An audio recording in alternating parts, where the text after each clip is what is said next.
This course includes automated code challenges that appear when you click on the challenge links in the course's table of contents. Each challenge includes instructions and a couple of code editors you can use to create and test your own solution to the challenge. These challenges are hosted by CoderPad, and they appear in the same area of the course page where you watch the course's videos. We recommend using a desktop browser for the best experience with the code challenges, but you can use the LinkedIn Learning mobile app if you prefer.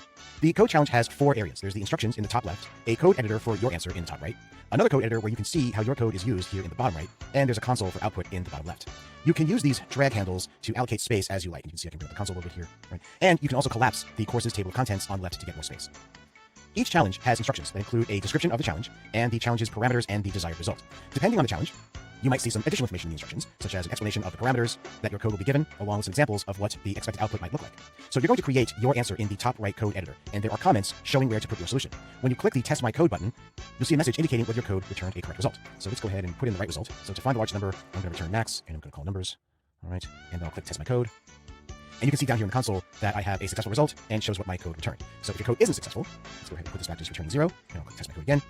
Right. You can see that now I have the wrong answer, and I can ask for help. So the Show Expected Results and Show Hints variables up here determine whether you see the expected result and any hints. You can change them each to a value of true to control this output. So let me go ahead and change those. I'll show you what I mean. All right. And so now I'll click Test My Code again.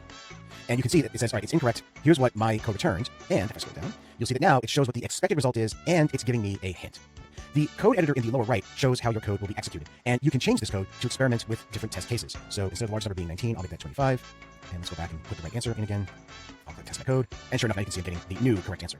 Regardless of whether your answer is successful, you'll see messages in the console output here in the lower left, and if any messages are too long to fit in that area, you can scroll sideways to see all the text, or again, use the drag handles to resize the area to your preference. When you've finished each code challenge, return to the course's table of contents, and click the next video to see my solution.